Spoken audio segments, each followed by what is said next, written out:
네. 반갑습니다. 네. 오늘 같이 살펴볼 말씀은 창세기 5장 말씀 드리겠습니다. 네. 창세기 5장 말씀 1절부터 32절까지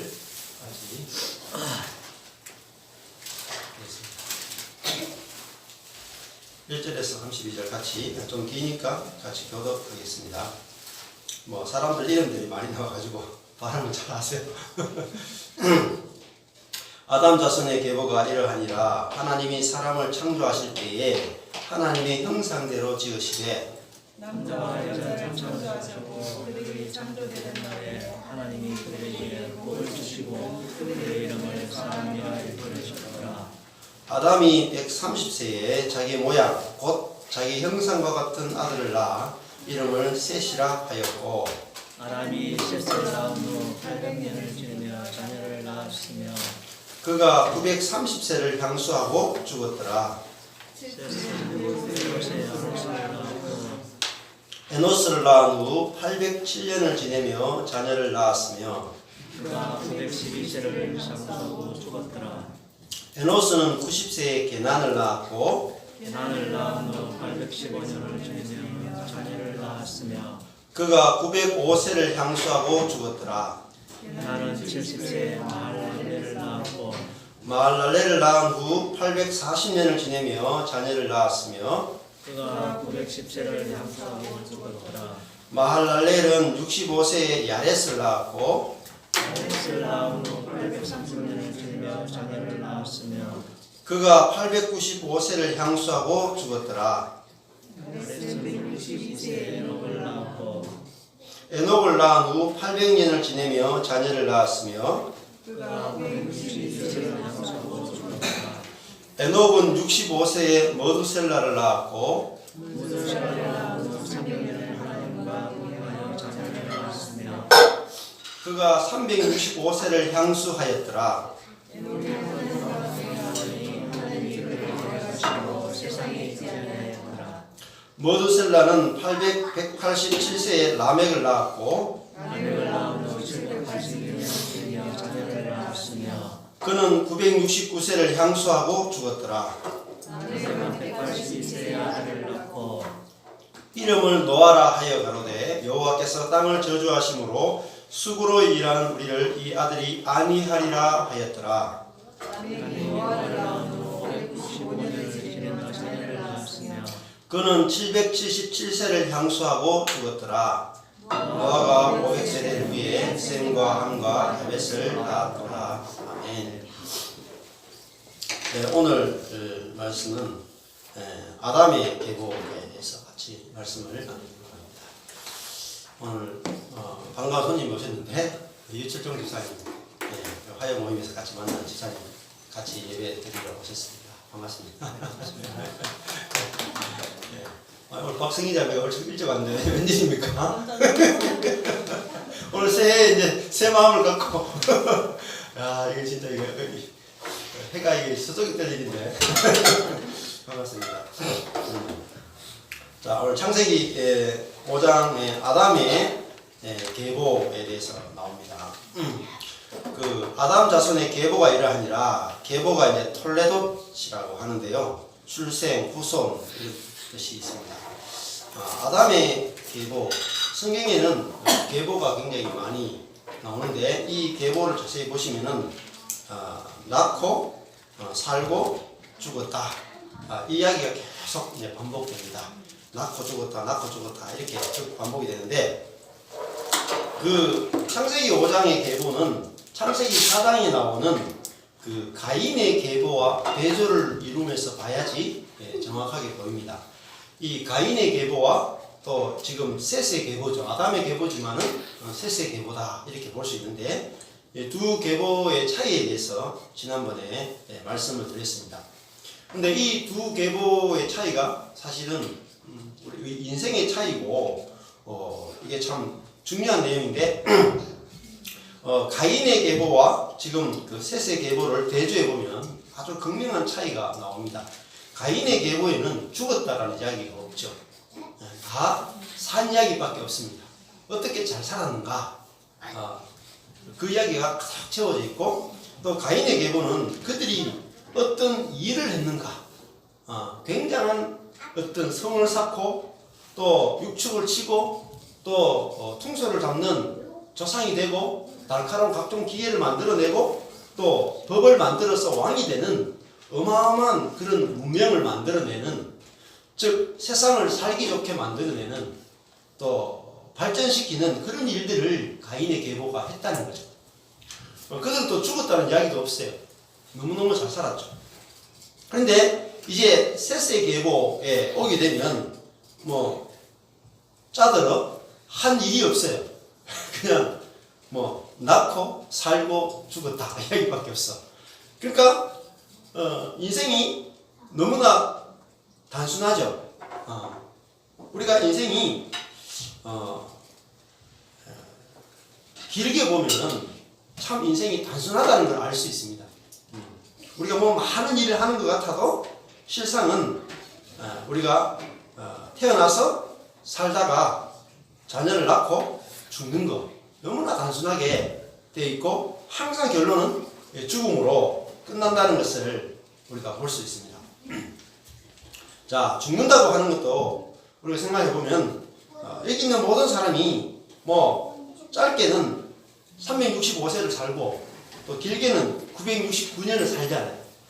근데 결론은 다 죽었더라 이렇게 나온단 말이죠. 그러니까 길게 사느냐 오래 사느냐 짧게 사느냐 이런 것들이 사실은 중요한 것이 아니라는 거죠. 오늘 말씀에서 우리가 길게 사느냐 짧게 사느냐 그게 중요한 것이 아니고 우리가 하나님과 동행하느냐 하지 않느냐, 그것이 우리 인생의 목적이다 이렇게 이야기하고 있습니다. 하나님과 동행이 되면 그 삶은 사실은 죽음을 보지 않죠. 사망이 없는 삶이다 그렇게 말하고, 그 사람이 누구냐면 에녹이죠. 에녹이 그 아담의 7대손 에녹은 하나님과 300년을 하나님과 동행하며 살았다 이렇게 나옵니다. 하나님과 동행하는 것, 하나님과 발을 맞추고 사는 것, 하나님께서 이끄시는 대로 살아가는 것이 우리 인생의 목적이다 그렇게 말해주고 있습니다. 자, 1절에 보시면은 하나님이 사람을 창조하실 때에 바라가 나오고요. 다시 하나님 형상대로 지으시되 아사, 그리고 남자와 여자를 창조하시되 바라, 그리고 그들이 창조되던 날에 바라 이렇게 되거든요. 창조되다가 3번 나왔고 지으시되가 1번 나왔습니다. 자, 창조하다 바라가 우리가 없는 데서 있는 것을 창조하는 것인데 사실 우리가 없는 존재였다는 거죠. 하나님의 창조에 의해서 우리가 만들어진 피조물이다 라는 것을 아주 강조해서 이야기해 주고 있습니다. 자, 우리가 창세기 시작할 때 말씀드렸습니다. 자, 하나님이 우리를 창조하셨다 라고 하는 것은 하나님이 우리의 주인 되신다라고 하는 의미가 있죠. 그러니까 우리는 하나님이 우리를 창조했다 이렇게 생각하고 나면 나는 창조되었구나, 이제는 내 마음대로 살아야지 이렇게 생각합니다. 그런데 하나님이 인간을 창조하셨다라는 것은 하나님의 목적이 있다는 거죠. 제가 자주 말씀드렸는데 항상 그 목적을 벗어나는 것을 죄다 이렇게 말해요. 우리가 생각하는 죄와 성경이 말하는 죄는 다릅니다. 그래서 하나님의 목적은 하나님과 동행하며 사는 것이 인생의 목적인데 그 목적을 벗어나는 것이 다 죄예요.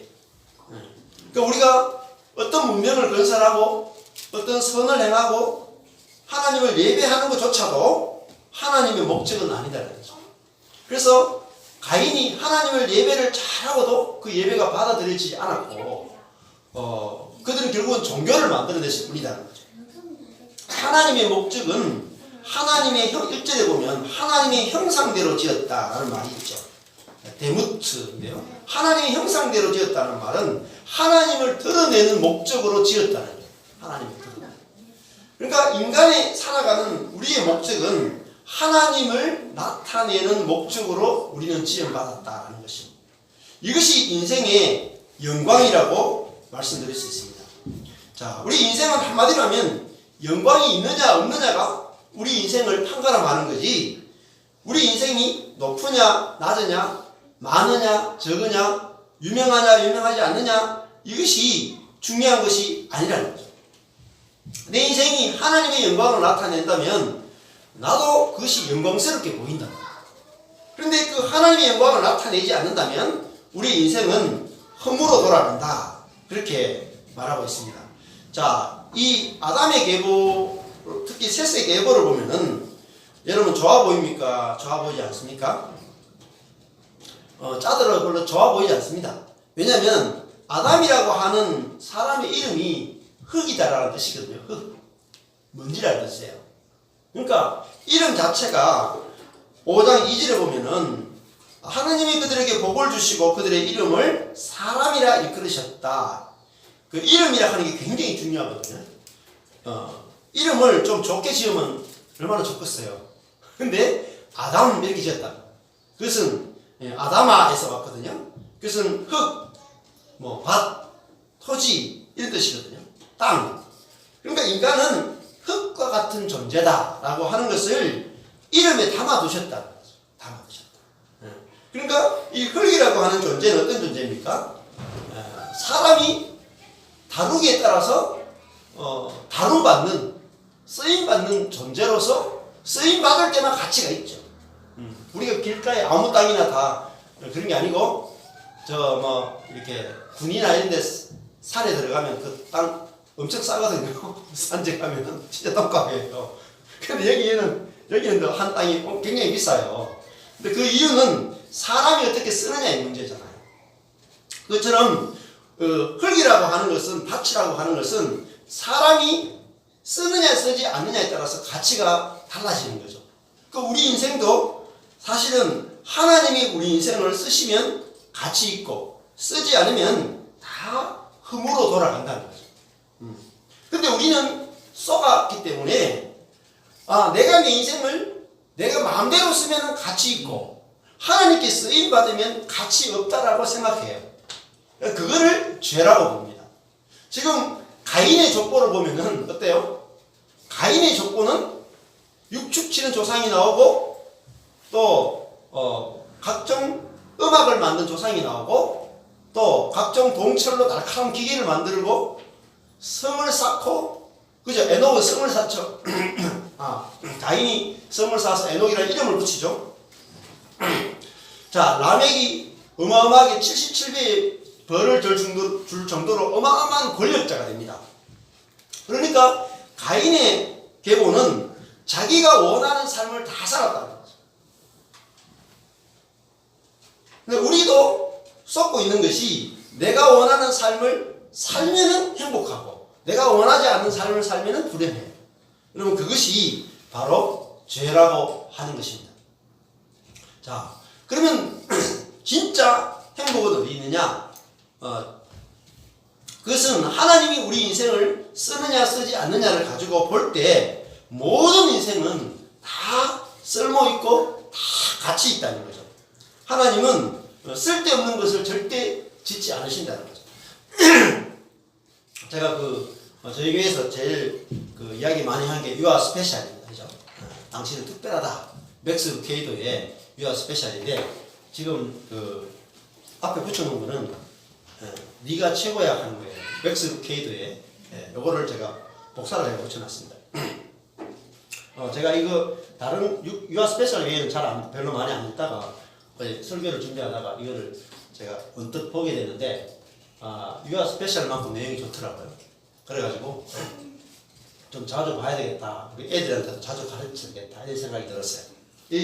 내가 최고야라고 하는 이 맥스 케이드의 책을 어떤 내용이냐면 이 웬밍 마을 나무 인형들의 마을에 사람들이 나무 인형들이 아주 행복하게 살고 있었어요. 너무나 행복하게 모두가 평등하게 너무나 사이가 좋게 연합되어 살고 있었는데 어느 날 손님이 온다고 하는 거예요. 그래서 많은 사람들이 저렇게 플래카드를 내걸고 스토발 여사를 환영합니다라고 하는 플래카드를 내걸기 시작했어요. 그래서 사람들이 모여가지고 그 광장에 사람들이 몰려들기 시작했고, 누가 오는 거야, 누가 오는 거야, 사람들이 막 이렇게 소문들이 퍼지기 시작했어요. 그랬더니 스토발이라고 하는 아주 유명한 그 여자분이 오신다는 거예요. 그래서 모든 사람들이 궁금증을 가지고 광장으로 몰려오기 시작했어요. 시장님도 오고 시장 부인도 오고 많은 사람들이 와서 스토발 여사를 기다렸습니다. 그랬더니 이 스토발 여사가 드디어 마차를 타고 등장을 하게 되죠. 그 나무로 된 마차를 타고 등장하는데 웬밍 마을에서는 전혀 볼 수 없는 모습을 하고 등장합니다. 저 보면은 그 연예인 모습으로 등장을 딱 하죠. 머리카락도 염색을 해가지고 막 날리고 모자도 막 그 깃털이 막 달려 있고 그리고 저 나무 인들이 쓰지 않은 까만 선글라스를 탁 끼고 그리고 옷도 완전히 빨간색으로 입고 구두도 하이힐을 신고 빨간색으로 딱 맞춰가지고 신고 이제 마차를 내려옵니다. 마차를 내려올 때도 그냥 내려오지 않고 이렇게 아주 그 눈을 내리깔면서 내려옵니다. 그리고 내려와서도 이렇게 손을 이렇게 탁 내밀어요. 이렇게. 그러면 시장님 부인이 여보 좀 눈치가 있어야지 하면서 시장을 막 이렇게 쳐요. 그러면 시장님 막 달려가서 그 손에 키스를 쫙 합니다. 그러면은 이제 이 여자 스토발이 내려오게 돼요. 그리고 앞에 탁 내려와서는 여기 보면은 자기 목걸이 M자를 탁 들어 올려가지고 황금으로 만들어져 있어요. 반짝반짝 빛나. 그래 그걸 가지고 탁 비추면서 거울처럼 자기를 탁 이렇게 살펴보더니 하면서 이제 내려놓는 거예요. 그래서 그 다음에 이 스토발 여사가 사람들한테 줄을 서라고 하는 거예요. 쫙 줄을 다 세워서. 그러니까 시장님이 알아채고 쫙 줄을 세워가지고 스토발 여사 앞으로 쫙 이제 일렬로 나오는 거예요. 그리고 뭐 하냐면은 그 사람들을 다 이렇게 얼굴을 보고 몸매를 보고 다 막 살피는 거야. 그리고 막 두들겨 보기도 하고. 그러니까 이 나무가 어떤 나무로 만들어졌는지 확인하는 거예요. 이 나무가 물풀의 나무로 만들어졌는지, 버드나무로 만들어졌는지, 오동나무로 만들어졌는지, 호두나무로 만들어졌는지 나무를 막 조사를 해요. 아니 막 살려보는데 사람들은 저 스토발 여사가 무슨 왜 저렇게 하는지 아무도 이해를 못했어요. 처음에. 네? 그들에게는 무슨 나무로 만들어졌는지가 하나도 중요하지 않았기 때문이에요. 근데 스토발 여사가 계속 보면서 사람들에게 이제 평가를 하기 시작합니다. 그래가지고 지나가는데 갑자기 펀치넬로 차례가 됐어요. 펀치넬로 갔다 보니까 스토발 여사가 너무 놀래서 절대로 가까이 오지 못하게. 그러면서 아니 이런 나무로 만든 사람도 있냐 그러면서 너는 너무나 불결하다 그러면서 너무나 가치 없다고 가까이 오지 말라고 그렇게 막 하니까 옆에서 알아가지고 옆에서 막 챙기죠. 가까이 오지 말라고 챙깁니다. 그리고 그 다음에 펀치넬로의 친구인 루시아가 등장하게 돼요. 그 루시아도 아유 나도 펀치넬로처럼 똑같은 사람인데 나도 저렇게 평가를 받으면 어떡하나 하고 루시아가 앞으로 막 숨듯이 지나가는데 이 스토발 여사가 막 꽉 손짓하는 거예요. 또 보더니 뭐 눈이 막 이렇게 커져가지고 시둥그레져가지고 아니 이렇게 그 예쁜 나무가 있냐 그러면서 야 너는 단풍나무로 만들어졌구나. 너 어디서 왔어? 너 출신이 어디야? 하니까 위험의 숲에서 왔대. 이야 너는 가문이 너무나 좋아. 너는 나와 똑같은 가문이야. 그러면서 막 칭찬하기 시작한 거예요. 그랬더니 그리고 루시아를 불러가지고 너는 여기 따로 있으라. 그리고 모든 나무들을 다 나무 인형들을 구경을 해주고 루시아한테는 자기가 하고 있는 M자를 만들어가지고 목에 다 걸게 했어. 그랬더니 그때부터 루시아가 갑자기 어깨에 힘이 들어가기 시작한 거예요. 그리고 펀치넬로 하고 있는데 그때부터 동네 사람들이 전부 다 제 끝에 그림을 보면은 많은 사람들이 펀치넬로에 대해서 욕을 하기 시작하는 거야. 야, 쟤는 너무너무 나쁜 나무로 만들어졌어. 쟤는 강가에 있는 버드나무로 만들어져가지고 잘 휘어지고 아무 쓸모도 없고 아무 가치도 없는 나무야. 이렇게 말하기 시작하는 거예요. 그랬더니 루시아도 거기에 전념이 돼가지고 펀치넬로하고 말도 잘 안 쓰는 거예요. 그래서 이제 펀치넬로가 너무너무 외로웠던 거예요. 이 동네에서 완전히 왕따가 된 거예요. 그래가지고 이 펀치넬로가 지금 물가에 앉아가지고 버드나무 숲에서 골똘히 지금 생각하고 있는 거예요. 나도 단풍나무가 메이플이거든요. M자가. 단풍나무로 만들어졌으면 얼마나 좋을까. 이렇게 생각하고 우울하게 있는데 이제 이 엘리, 이 나무 인형을 만든 엘리가 펀치넬로를 찾아오게 됩니다. 찾아와서 하는 말이 펀치넬로야, 너는 아주 특별하단다. 사람들의 눈에 보기에는 네가 보잘것없고 쓸모없게 보여도 내가 너를 만든 것은 목적이 있어. 나만의 목적이 있단다. 그리고 모든 나무 인형들은 내가 만들 때 필요 없는 나무 인형은 하나도 만든 게 없어. 그래서 내가 너를 만든 목적이 있으니까 너는 아주 특별하단다. 이렇게 말을 하니까 루시아가 찾아왔어요.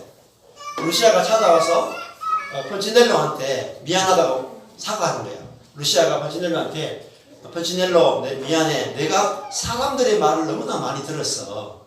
그런데 내가 엘리를 만나러 가니까 엘리 말을 들으니까 너도 특별하고 나도 특별하다는 것을 알게 됐어. 미안해 하고 화해를 하고 너무나 기쁜 얼굴로 이제 동네로 들어가는데 펀치넬로도 코가 이렇게 높아져 있죠. 그래서 너무나 둘이 이제 모든 나무 인형들은 다 특별해 하고 돌아가니까 동네 사람들이 이상한 얼굴로 막 쳐다보는 거예요. 자, 그러다가 이제 스토발 여사가 이제 길을 떠나서 이제 자기 마을로 돌아갈 때가 됐어. 그래서 수많은 사람들이 무리를 이뤄가지고 막 따라가는데 이 마을에 이제 어떤 일이 벌어졌냐면은 단풍나무가 최고 고위층이 된 거예요. 그 밑에는 이제는 느릅나무가 중간층을 형성하고 그 밑에는 이제 저 밑에 내려오면 이제 호두나무도 있고 또 저 밑에 내려가면은 버드나무는 펀치넬로 하나밖에 없어. 그래가지고 그 나무 그룹끼리 모임이 생기기 시작한 거야. 그리고 자기 그룹끼리만 모이기 시작했는데 스토발 여사가 가니까 환영한다고 수많은 인파가 따라가다 보니까 그 인파에 밀려가더만 가마가 기우뚱하는 바람에 스토발 여사가 다리에서 떨어지게 됐어. 그래가지고 막 살려주세요 살려주세요 막 외치는데 아무 사람도 구할 수가 없는 거예요.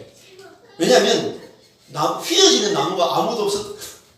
근데 펀치넬로만 버드나무로 만들었기 때문에 잘 휘어지는 거야.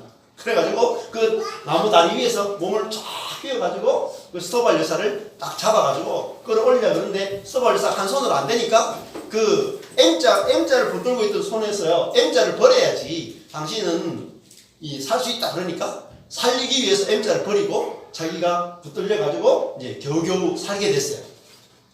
그래 올라오니까 사람들이 전부 다 환호성을 지르면서 오늘의 윈맥 최고의 윈맥은 메이플이 아니고 이 메이플을 가지고 어떤 사람이 반대로 돌려가지고 저걸 그 먹거리를 만들어냈어. 이게 뭐냐면 윌로우예요. 이게 버드나무라는 거지.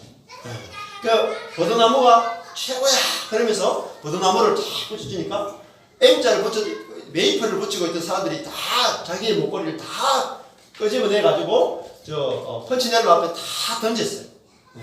그래서 그 마을에 잔치가 벌어지고 있었어요.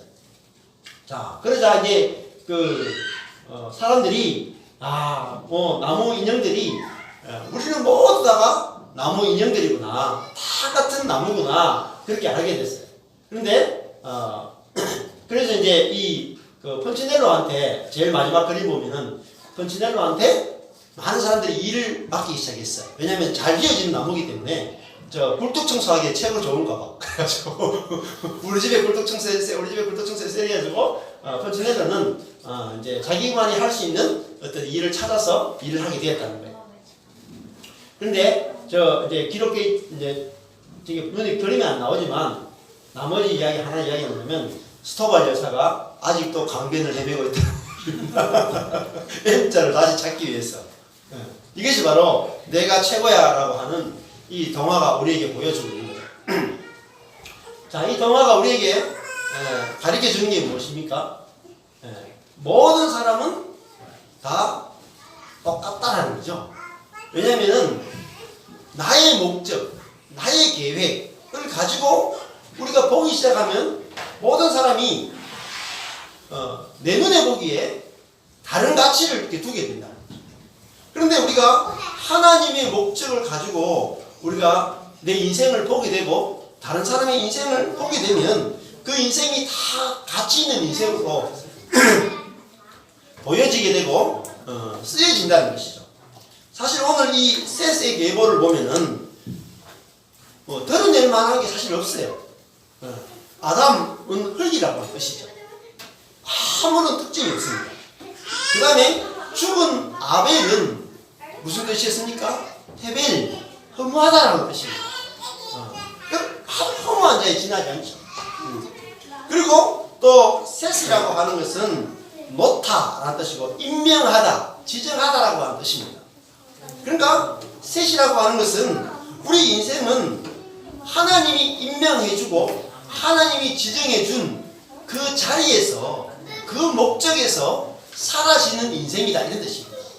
그러니까 우리가 가인 획득하다, 우리가 원하는 것을 획득하는 그 인생에서 셋, 하나님이 지정해 주신 목적으로 사라지는 그 인생으로 우리가 변화되는 것, 그것이 그리스도의 삶이라는 거죠. 우리가 아무리 원하는 것을 얻는다 할지라도 그것이 우리의 만족을 주는 것이 아니라 아벨이 된다는 거죠. 자, 가인을 뒤집으면 아벨이 다 됐어요. 우리가 전도서를 보면은 솔로몬이 자기가 원하는 일을 다 했는데 헤벨 4번을 했어요. 헤벨 헛되고 헛되니 모든 것이 헛되다. 그것도 5번 쓰잖아요. 그게 바로 아벨이라는 뜻이고 헤벨이랑 같은 뜻이에요. 그러니까 우리가 원하는 삶을 살 때 그것이 육신적인 행복을 줄지는 몰라도 우리에게 하늘의 복을 주지 못한다는 거죠. 그래서 5장 2절에서 하나님이 그들에게 복을 주신다 할 때 그 복은 바로 하늘의 복을 말하는 것이고 그 복은 하나님의 생명을 우리에게 공급한다고 하는 것입니다. 하나님의 은혜를 알고 그 은혜 가운데 살아가는 그 복이 바로 바라크라는 거죠. 셋이라고 하는 것이 바로 하나님이 지정해줬다라고 하는 뜻이죠. 우리가 하나님이 지정해준 곳에서 살 때 우리는 참 행복한 삶을 살 수 있습니다. 지정하다, 임명하다고 하는 것도 사실은 신명기에 가보면은 사람이 하나님을 예배할 장소를 정해줬는데 그것이 바로 성전이었어요. 내가 택한 그곳에서 예배 드려야 된다. 너희들이 산당에서 예배 드리면 안 되고 택한 그곳에서 예배 드려야 된다. 택한 곳은 바로 성전이었습니다. 즉 산당의 예배와 성전의 예배가 다르죠. 산당은 내가 원하는 목적으로 내가 원하는 것을 받기 위해서 제사를 드리죠. 그게 산당의 예배예요. 산당의 예배는 우상 숭배와 같아요. 하나님을 예배하는 것이죠. 우리가 이스라엘 백성들이 산에서 제단을 만들어서 하나님께 예배 드릴 수 있었어요. 그런데 산에서 하나님을 예배할 때 그들의 예배의 목적은 하나님께 많은 제물을 드림으로 하나님으로부터 복을 받기 위해서 드리는 기복적인 예배로 타락한다는 거죠. 그래서 하나님께서는 산당을 다 폐하라고 열왕기 4나 보면은 산당을 폐하는 이야기가 나와요.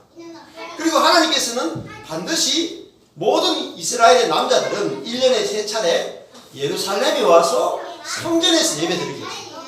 그 성전이 뭐냐면 예수 그리스도입니다. 우리가 예수 그리스도 안에서만 하나님을 예배할 수 있다는 거죠. 그 성전의 예배는 제단에서 드리는 예배는 우리가 열심으로 드리는 예배를 말하는 것이 아니라 우리의 목적을 가진 사람이 제단에서 번제로 죽어야 한다는 것을 보여주는 거죠. 우리의 목적이 죽는 것이 바로 번제라는 거죠. 우리의 목적이 죽을 때에 우리는 지성소에 들어가서 하나님과 연합되어서 우리는 하나님의 목적으로 쓰여지는 인생으로 우리 자신이 발견되어진다는 거죠. 여러분, 그것이 하나님이 인간을 창조한 목적이고 그것이 유일하게 인생이 허무하지 않는 길이라고 하는 것이죠. 자, 우리가 원하는 길을 갈 때에 그것이 만족을 주지 못하고 우리가 원하는 길을 가게 되면 형제와 끊임없이 분열하게 되는 것입니다. 자, 가인의 자손들은 끊임없이 서로가 분열하게 되죠. 결국은 6장에 가보면은 이 노아 홍수 사건 전에도 많은 사람들이 서로 부딪히고 또 바벨탑에 가면은 끊임없이 언어가 달라져서 분열하는 걸 볼 수 있습니다. 그런데 하나님 주시는 우리에게 주시는 복은 뭐냐면 연합의 복이죠. 연합의 복이 뭐냐면 하나님과 동행하는 것이 바로 연합의 복입니다. 하나님과 연합할 수 있다면 우리는 모든 사람과 연합할 수 있습니다. 시편 133편을 한번 찾아가 보겠습니다. 시편 133편이 아주 구약에서 중요한 말씀이 시편 133편입니다. 자, 오늘 창세기 5장 2절에서 하나님이 그들에게 복을 주셨다 할 때 바라크의 복이에요. 바라크가 바로 생명이라고 하는 것입니다. 생명을 주신다. 근데 그 생명이 뭐냐면 시편 133편의 생명을 제일 끝에 보면은 3절 끝에 거기서 여호와께서 복을 명하셨나니 곧 영생이로다 이렇게 되어 있죠. 자, 하나님 여호와께서 주시는 베라카 복이 뭐냐면 영원한 삶, 생명이다. 영원한 생명이 바로 복이다 이렇게 이야기하고 있죠. 그러면 영원한 복이 뭡니까? 1절에 보면은 형제가 연합하여 동거함이 어찌 그리 선하고 아름다운고 이렇게 했습니다. 자, 형제가 연합하여 동거하는 것이 선하고 아름답다. 자, 형제가 연합하여 동거하는 것이 뭡니까? 그게 영생이다. 자, 영생은 우리가 시간적으로 영원한 것을 영생이라 말하는 것이 아니라 질적으로 다른 삶을 영생이라고 하죠. 하나님의 생명이 오게 되면 사람들과 연합하게 된다는 거죠. 그래서 형제가 연합하여 동거하는 것이 선하고 아름다운 것이고 그것이 바로 여호와께 주시는 복이고 여호와께 주시는 영생이라는 거죠. 내가 형제와 연합하지 않는다면 우리가 아무리 오래 살아도 의미가 없죠. 그래서 오늘 셋의 족보에 보면은 머두셀레가 969년을 살아도 아무리 오래 살아도 연합하지 않는다면 그것은 우리가 365년을 산 것만 못하다는 거죠. 그래서 우리 인생이 누군가와 깊이 연합하느냐 못하느냐가 우리 인생의 영광이 되느냐 안 되느냐를 결정하는 거죠. 자, 이 형제와 연합하여 동거하는 것이 얼마나 아름답고 선하면 2절에 보면 머리에 있는 보배로운 기름이 수염 곧 아론의 수염에 흘러서 그 어깨까지 내린 것 같고 자, 헐몬의 이슬이 시온의 산들에 내린 것 같다 이렇게 말했어요. 자, 머리에 기름이 옷깃에 내린 것 같다. 그 머리는 기름이죠. 예수 그리스도가 뭡니까? 우리의 머리 되죠. 우리가 몸이잖아요. 그 머리에 기름 부음이 온몸에 내려오는 것. 그것이 뭡니까? 그게 연합이라는 거죠. 그리고 헐몬의 이슬. 이것이 바로 하나님의 은혜를 상징합니다. 온 이스라엘 땅은 이스라엘 땅 중에서 제일 높은 곳이 헐몬이에요. 3,000m가 넘어요. 이스라엘 제일 북쪽인데 거기에 레바논 산맥이 3,000m 넘는 레바논 산맥이 쫙 연결되다가 끝나는 지점이 헐몬산이에요. 그 헐몬이 3,000m가 넘기 때문에 늘 눈이 있는 곳이 헐몬산이에요. 그리고 그 헐몬산이 햇볕을 받아서 녹으면은 물이 흘러가지고 온 갈릴리 바다를 적시고 요단강을 적시고 사해까지 흘러내려오는 거죠. 그리고 그것이 이슬이 내려가지고 그 헐몬의 이슬이 내리는 곳까지 농사를 지을 수 있어요. 그러니까 그 헐몬의 이슬이 없이는 농사를 짓지 못하고 그들이 살지 못하는데 이슬이 바로 그들의 생명입니다.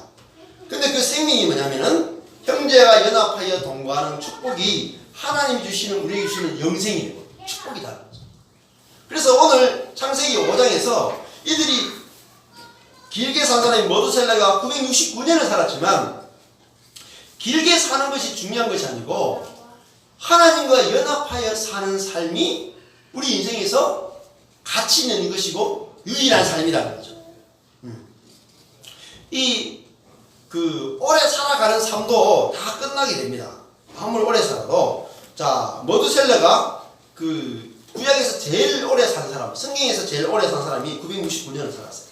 이 머두셀레인데 머두셀레가 969년에 딱 죽거든요. 근데 머두셀레가 딱 죽자마자 뭐가 뭐냐면 홍수가 와요. 고해. 머두셀레가 죽고 바로 홍수가 일어납니다. 그게 바로 노아가 그 600세 되던 해가 홍수가 7장 6절에 가면 노아가 600세 되던 해에 바로 그때 모두셀라가 죽고 홍수가 나는 거예요. 그러니까 모두셀라까지는 또 그 앞에 있는 그 라멕이나 다른 사람도 홍수 전에 죽습니다. 자, 그렇지만 그 뒤에 보면은 28절에 5장 28절에 라멕이 나오죠. 그 30절에 보면 라멕이 노아를 낳습니다. 노아를 낳은 후에 노아만 낳았으니까 뭐라 그래요? 595년을 지내면 자녀들을 낳았죠. 그러니까 라멕이 가인의 후손 라멕은 법을 만들고 왕이 됐잖아요. 근데 이 그 셋의 후손이 라멕 9대째 라멕은 노아를 낳고 595년 동안 자녀를 낳았어요. 근데 어떻게 됐습니까? 노아 외에 다른 자녀들은 다 어떻게 됐죠? 홍수 때 다 떠내려갔죠. 노아만 살았어요. 라멕에 수많은 자녀들이 있었지만 모든 자녀들이 다 죽게 되고 노아의 가족들만 살아남게 됐습니다. 그것은 뭘 상징하냐면은 우리의 옛사람이 다 끝나야 된다는 거죠. 노아의 홍수는 바로 십자가를 보여주는 것인데 우리의 옛사람이 끝나지 않고는 저주가 끝나지 않는다는 거죠. 5장 29절에 보면은 이름을 노아라 하여 가로되 라멕이 이렇게 말했습니다. 여호와께서 땅을 저주하심으로 수고로 일하는 우리를 이 아들이 아니하리라 이렇게 말했죠. 자, 땅이 저주를 받아서 너무너무 수고한다. 수고한다는 말이 이차본이거든요. 고통한다 이런 뜻이 고통. 땅이 저주를 받아서 고통하는 거예요. 자, 이 저주한다는 말이 무슨 뜻이냐면은 아라를 해요. 아라를. 저주한다는 말은 제지하다, 묵다, 또 멀리하다, 가까이 못하게 하다. 그러니까 성경에서 말하는 저주는 멀리하고 가까이 하지 못하게 하는 것이. 우리가 하나님과 가까이 하지 못하는 것, 또 형제와 가까이 하지 못하는 것이 바로 저주죠. 그래서 하나님으로부터 오는 그 은혜, 형제로부터 오는 은혜를 공급받지 못하고 독립자로 살아가는 그것을 저주라고 부르고, 우리가 땅과 사람이 연합하지 못하고 땅이 사람으로부터 멀어지는 것을 저주죠.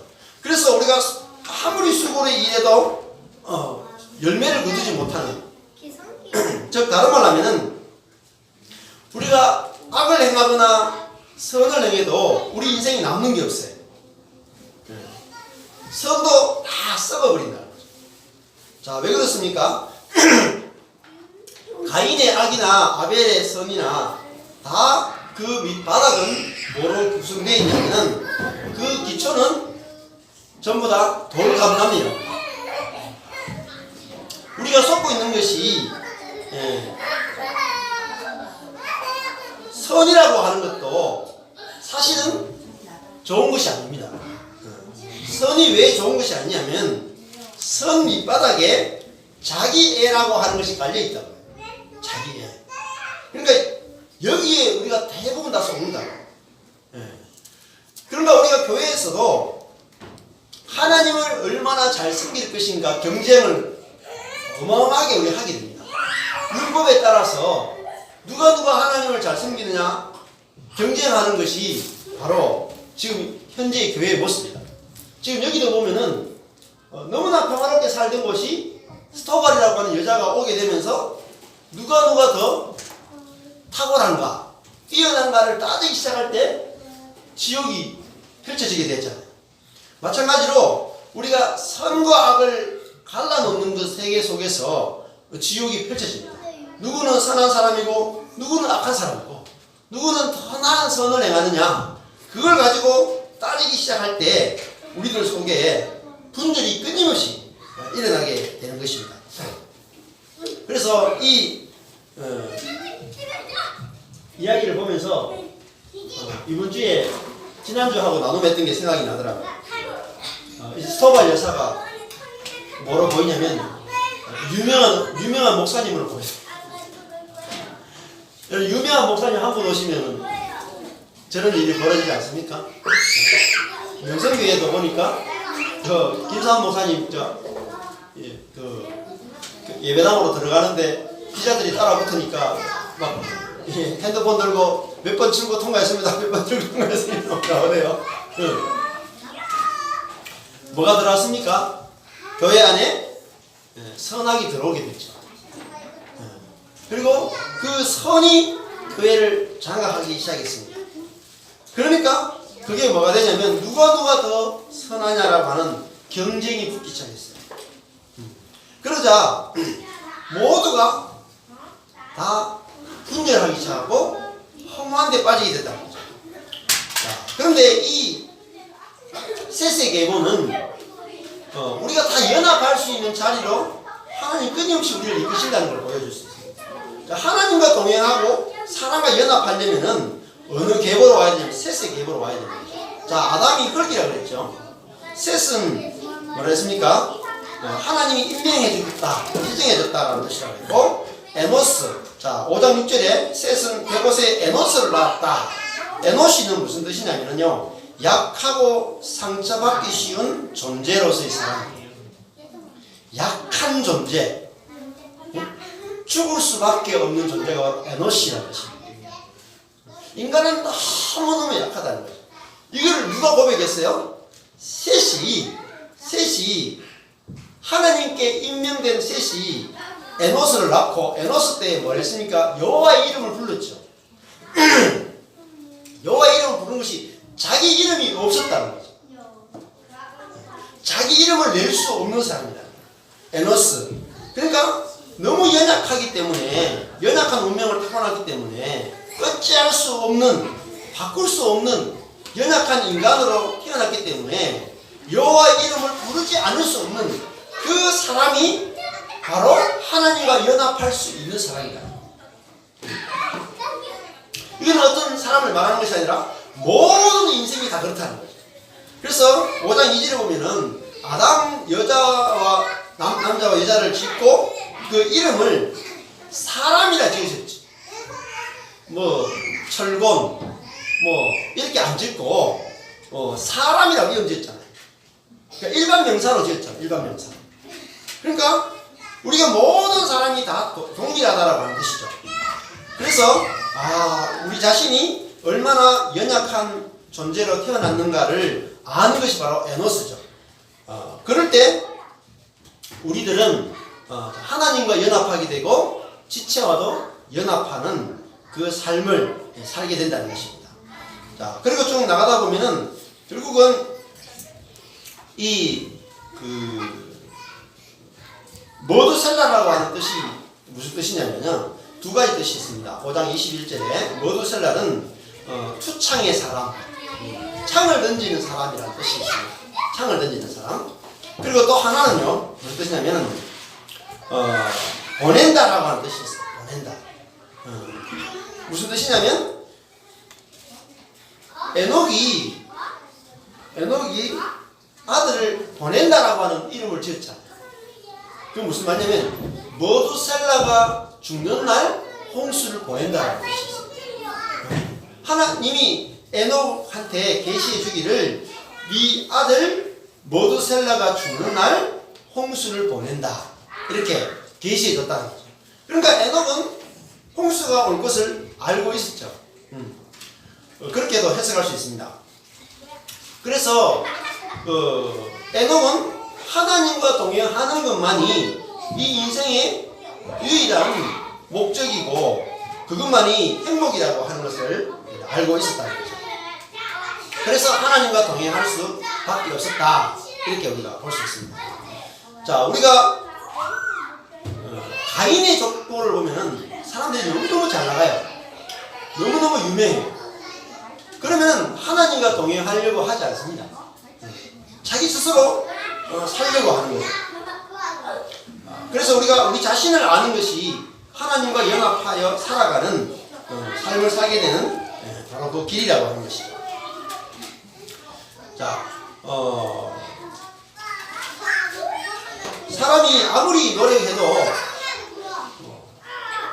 변하지 않습니다. 그래서 이 창세기 5장에서 노아의 가족을 빼고는 다 죽는 거죠. 그 말은 무슨 말이냐면은 예수를 빼고 다 죽어야 되는 인생이다. 우리 자신이 본성이 바뀌지 않는다. 그래서 하나님께서는 첫 번째 창조를 다 끝을 내신다. 우리가 아무리 우리 스스로를 행해도 두 가지밖에 안 나옵니다. 악이 나오든지 선이 나오든지. 근데 안 나오는 게 뭐냐면 타인 중심성은 나오지 않습니다. 우리가 악한 사람이 선한 사람이 될 수도 있어요. 그런데 밑바닥에서 타자 중심성은 안 나온다는 거예요. 근데 교회에서 우리가 생각하기를 사람이 변화됐다 할 때 예를 들어서 도둑질 하든 강도질을 하든 사람이 바뀌어가지고 목사가 돼가지고 선한 일을 하면은 사람이 바뀌었다고 생각해요. 그런데 그것이 진짜로 바뀐 게 아니에요. 왜냐하면 악한 사람이 선한 사람으로 바뀐 것은 성경에서는 바뀌었다라고 말하지 않습니다. 왜냐하면 그 사람이 도둑질 할 때도 자기를 위해서 했죠. 목사가 되어서 선한 일을 해도 자기를 위해서 선한 일을 하는 겁니다. 그래서 그 뿌리가 바뀌지 않은 것은 바뀐 게 아니에요. 그래서 돌감람나무에서 참감람나무로 옮겨가지고 참감람나무의 진액, 즉 이타적인 마음, 이타성, 사랑이 나오지 않으면은 그 사람을 변화되었다라고 말하지 않는 것입니다. 자, 우리가 이것을 알게 되면은 우리가 자녀를 키울 때나 내 자신을 볼 때도 내가 선하냐 악하냐를 가지고 이제 보지 않게 됩니다. 뭘 가지고 봐야 됩니까? 선하냐 악하냐가 아니라 육이냐 영이냐를 가지고 봐야 된다. 육은 자기 힘으로 살아가는 게 바로 육이에요. 우리는 자기 힘으로 악을 행할 수도 있고 자기 힘으로 선을 행할 수도 있어요. 교회에서 그것을 변화됐다고 말하지 않습니다. 같은 거라는 거죠. 어차피 자기 자원에서 나오는 거예요. 정말 우리 속에서 절대적으로 나올 수 없는 것은 이타성입니다. 그 이타성은 우리가 그리스도와 함께 십자가에 내가 죽었음을 보지 않으면은 내가 그냥 죽는 게 뭐냐? 지금 다 죽었더라 돼 있잖아. 이 족보에서 낳고 죽었다, 낳고 죽었다, 낳고 죽었다. 그러면은 다른 말 하면 다 죽어야 되는 존재라는 거죠.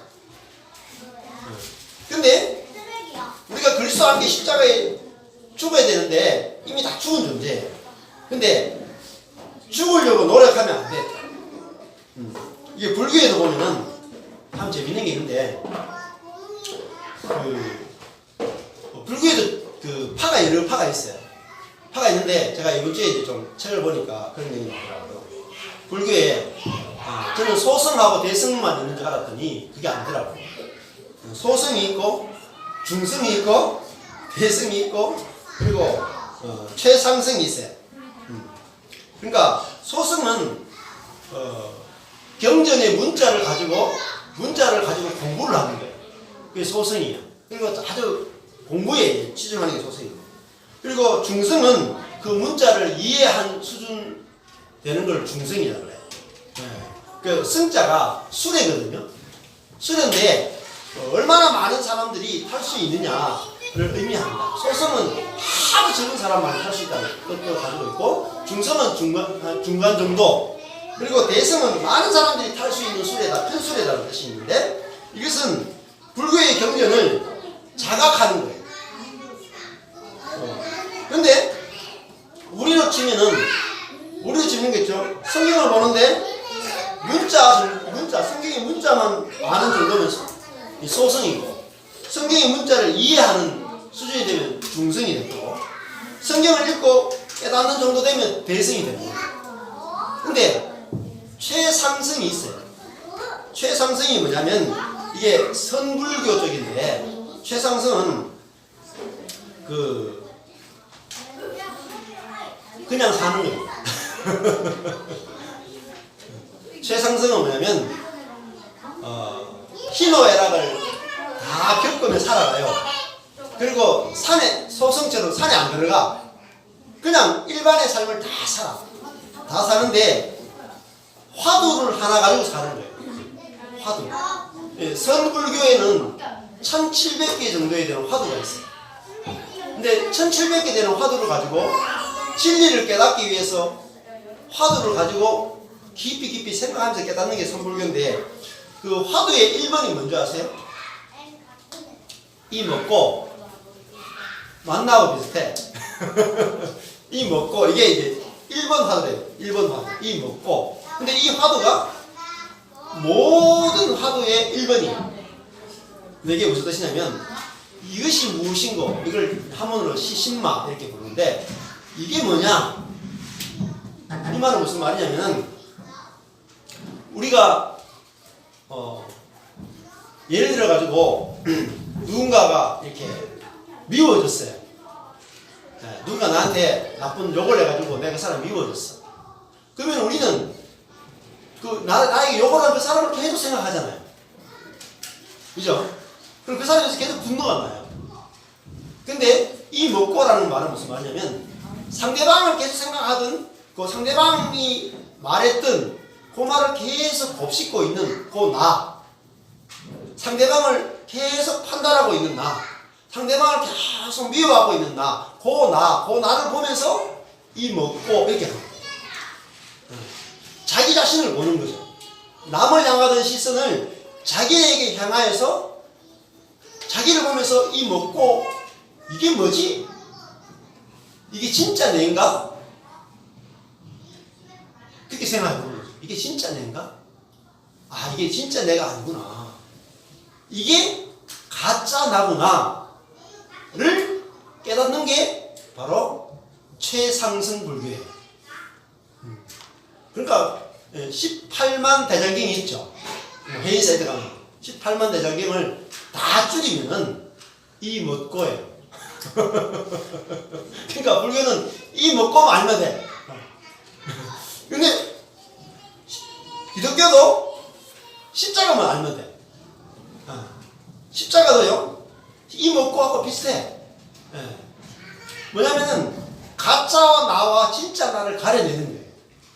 우리 신앙은 옛사람과 새사람을 가려내는 거죠. 어디서 가려지냐면 생활 속에서, 희노애락의 생활 속에서 내가 남을 판단하고 정죄하는 이 사람이 이게 누구냐는 거죠. 대체 이게 진짜 나냐는 거죠. 또 내 목적과 내 계획을 가지고 그것을 행복이라 생각하고 쫓아가는 이 인간은 누구인가?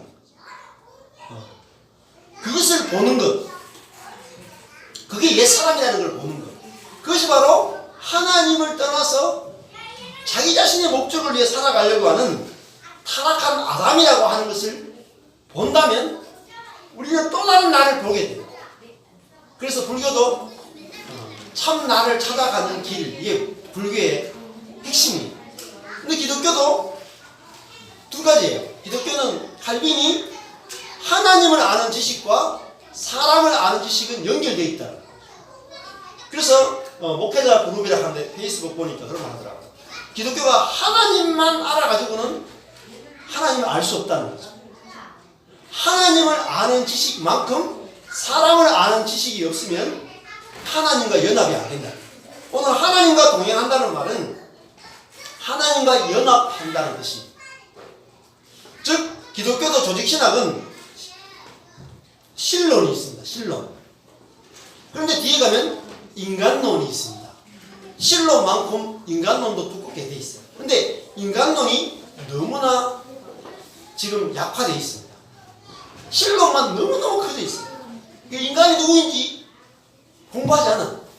그러니까 결국은 뭐죠? 하나님이 누구인지 모르게 됐다. 종교개혁도 결국은 뭘 발견한 거예요? 인간이 어떤 존재인지를 보게 되면서 깊이 보게 됐죠.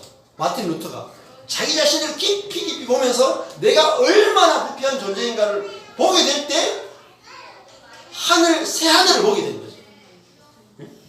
가톨릭이 가리키는 하나님이 아니라 새로운 하나님을 발견했는데 그분이 바로 은혜의 하나님을 발견했다. 그래서 우리 자신도 신앙을 생활한다는 것은 내 자신을 깊이 보는 것입니다. 깊이 보는 만큼 하나님을 알게 되는 거예요. 자, 이 기독교 역사를 보면은 중세 이전에 사마귀 교부들이 있어요. 사마귀 교부들이 했던 건 뭐냐면, 사마귀 가서 뭐냐면 자기 속에서 일어나는 욕망을 보는 겁니다. 자기 속에 어떤 욕망이 들끓고 있는지를 보면서 그 사막에서 사단하고 싸우거든요. 사단하고 싸워서 이긴 사람은 얼굴이 막 해같이 빛났다, 이런 것들이 보면 사막 교부들 이야기가 많이 나와요. 근데 사막의 교부들이 본 건 뭐냐면, 하나님을 만나려고 하나님만 이렇게 보기도 하지만 자기 자신을 정말 깊이 보게 돼요. 그러면서 자기의 부패성을 보게 되면서 하나님을 만났는데, 그걸 가리켜서 아래로부터의 영성이 나옵니다. 아래로부터의 영성. 그건 무슨 말이냐면, 자기 자신의 부패를 얼마나 깊이 보느냐에 따라서 은혜의 하나님을 얼마나 발견하는지가 결정된다는 거죠. 그래서 오늘 이 말씀 가운데 보시면은 이 셋의 계보는 이름들이 다 뭐예요? 저주받은 이름들이죠. 흙이다. 예? 하나님께 지정된 사람이다. 그죠? 또 에노시. 그죠? 약하고 상처받기 쉬운 인간이다. 이런 이름들을 갖게 된 것이 바로 그들이 자기 자신의 연약함을 얼마나 아냐는 거죠. 자, 이 셋의 가문은 이 세상에서 내세울 것이 없어요. 내세울 것이 없죠. 아무것도 내세울 것이 없어. 기록할 것이 없어. 낳고 죽었다는 것밖에 없어. 근데 딱 하나 내세울 것이 있다면 하나님과 동행했다. 이것이 그들이 받은 복이었어요. 즉 무슨 말입니까? 하나님이 그들의 기쁨이었다는 거죠. 하나님이 그들의 위로였다는 거죠. 하나님이 그들의 만족이었다는 것이죠. 우리가 내가 원하는 것을 잃어버리면은 하나님이 원하시는 것을 찾게 되어 있어요. 그것이 바로 이 셋의 가문입니다. 이 29절에 보면 노아라고 하는 이름을 지을 때에 이 아들이 수고로 일한 우리를 이 아들이 아니하리라. 아니한다는 말이 위로한다는 것이거든요. 나함, 위로하다 이런 뜻인데, 생각해 보세요. 라멕이 노아 때문에 위로를 받았을까요? 위로받은 게 아니고 세상이 다 홍수로 멸망했잖아. 그죠? 이 심판을 받았죠. 온 땅이 물로 멸망하는 심판을 받았는데, 노아라는 말이 위로라고 하는 것이다. 그것이 어떻게 위로가 됐을까요? 이제는 사실은 우리가 자기중심성이 끝나는 것이야말로 우리에게 참 복이고, 이 참 우리에게 안식을 준다는 거죠. 진정한 안식은 내 중심성이 끝날 때, 그것이 우리에게 마음의 지옥으로부터 탈출이 되는 거죠. 사실은 모든 것이 우리 마음의 문제라고 할 수 있어요. 불교도 이 최상승의 불교가 일체유심조, 모든 것은 마음에 달렸다 라고 이야기를 하잖아요. 성철 스님이 수년 동안 등도 안 기대고 눕지도 않고 깨달은 게 뭡니까? 산은 산이요 물은 물이다. 마음에 달렸다. 이걸 깨달았죠. 근데 기독교는 그런 깨달음이 아니라, 우리 마음이 새로워지려면은 그리스도의 영이 우리 마음에 오지 않고는 우리 마음이 새로워질 수 없다는 거죠. 그것이 바로 복음입니다.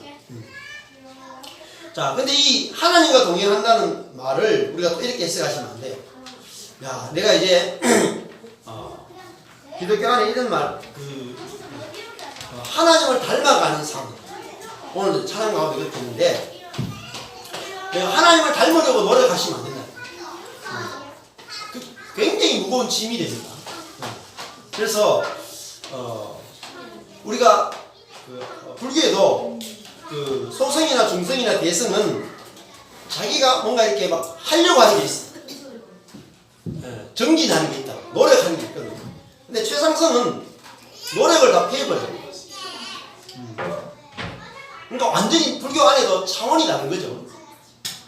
전혀 노력하지 않는 것입니다. 최상승의 불교는. 기독교도 지금 복음으로 오면은 하나도 노력하지 않는 것입니다. 뭘 하냐면은 보는 것이죠. 하나님이 다 이루어놓은 것을 보는 겁니다. 그런데 그 김성수 목사님 설교를 들어보면 제일 마지막 부분이 아쉽다. 왜냐면은 이 부분 창세기 5장을 설교하면서 하나님을 우리가 이 땅에 살면서 닮아가야 된다. 하나님이 우리가 하나님을 닮도록 하기 위해서 땅의 것을 계속해서 품으시고 우리에게 계속 고난을 주신다. 그럴 때 우리는 하나님의 백성으로의 삶을 살아내야 된다. 이렇게 이제 이야기를 하게 됩니다. 그 부분이 좀 마지막 결론 부분이 정말 아쉬워요. 하나님과 동행한다는 것은 우리가 노력으로 동행할 수 없고 우리 자신이 얼마나 연약한지를 보게 되면 저절로 동행이 되어지는 거죠. 우리 자신이 숨에 불과한 존재, 에노시라는 것을 알게 되면 또 우리 자신이 우리 마음을 새롭게 할 수 없는 존재라는 것을 알게 되면 우리는 저절로 하나님을 구할 수밖에 없게 된다는 것입니다. 자, 그래서 우리가 말씀을 정리해보면 일주일을 살아가면서 이 불교 최상승 불교는 뭘 추구하냐면 찰나를 추구합니다. 찰나가 뭐냐면 일상을 살다가 찰나를 내가 생각을 하는 거죠. 이 멋고를 가지고 생각하는 게 이게 찰나예요. 근데 이걸 가지고 깨달은 사람들이 있거든요. 최상승 불교를 가지고 선불교를 가지고 이걸 깨친 사람은요 불교에서 어마어마하게 잘 나갑니다. 그래 이걸 쓴 사람이 있는데 책을 쓴 사람이 있는데 이 사람이 해능 대상가 뭐 그런 사람이 있어. 그 사람한테 배워가지고 자기가 이걸 도를 깨치는 거죠. 그래가지고 자기 이름으로 말고 다른 사람 이름으로 책을 써냈어요. 이 사람. 이 책이 금강경인데 김원수라는 사람인데 책을 써냈는데 이 책이 너무나 많이 팔려가지고 베스트셀러가 되고 돈을 엄청나게 많이 벌게 되는데 그것 때문에 인생에 문제가 생기고 하는데 모든 것이 너무너무 잘 풀리고 이거 읽다가 사람들이 막 스님으로 막 귀하고 있는데 근데 읽어보니까 복음을 아는 사람은 불교도 굉장히 쉬워요. 굉장히 쉬워. 그래서 지난번에 여기 앞에 산상수훈을 영화로 만드신 여기 앞에 우리 동네 앞에 여스님이 계시죠. 그분도 강의하는 게 금강경이에요. 이분도 금강경이거든요. 금강경이 모든 경전 가운데 부처님이 가르친 최고의 가르침을 금강이라고 해요. 금강경이라고 그래요. 근데 그것이 결국은 마음에서 오는 것이다 라는 것이 불교의 가르침인데 근데 기독교도 신약으로 오면 구약은 마음을 못 바꿔요. 그래서 새 언약은 새 영을 주고 새 마음을 주겠다는 거예요. 그래서 우리가 새 영과 새 마음으로 살게 되기 때문에 환경을 바꾸지 않아도 모든 것이 새롭게 보인다는 거예요. 그래서 그러면 새 마음을 어떻게 받느냐? 새 마음을 받는 비결은 내한테 내 육 안에는 새 것이 전혀 없다라고 하는 깨달음을 통해서 새 마음이 저절로 주어지는 것입니다. 노력으로 주어지는 것이 아니라 내 안에 새 것이 전혀 없구나. 이게 뭡니까? 전도서죠. 내 안에 새 것이 없구나. 그거를 깨달으면 근데 그걸 깨닫기 위해서는 선이 새 것이 아니라는 것을 아십니다. 내 안에 이타성이 조금 더 없구나. 그걸 깨달을 때 우리들은 새 영을 구하게 됩니다. 그것이 바로 하나님과 동행한다라는 뜻입니다. 그러면 내 안에 새 것이 나도 모르게 시작이 돼요. 근데 나에게 새 것이 전혀 없구나. 이게 뭡니까? 에노시고 이것이 바로 헤벨이고 그것이 바로 아담이고 내가 아담이고 내가 셋이고 내가 헤벨이고 내가 에노시라는 사실을 알게 될 때 내 안에서 자동으로 새로운 것이 시작되는 거예요. 새로운 것. 죽어야지 새로운 것이 시작된다. 그럼 내가 죽은 자라는 사실을 알면은 거기서 새로운 것이 시작되는 거예요. 그래서 내가 이제 육으로 난 자에서 영으로 난 자로 넘어가는 것입니다. 이 2019년에 하나님께서 이 머드셀라를 죽게 하시고 모든 인간을 끝을 내시고 자기중심적인 모든 인간을 끝내는 이 창세기 5장을 보면서 나의 무엇이 끝나야 되는가를 우리가 더 깊이 있게 보고 내 안에 예수 그리스도의 생명이 새롭게 시작되는 저와 여러분 되시기를 주님으로 축복합니다. 기도하겠습니다. 하나님 아버지, 우리가 선악과를 먹고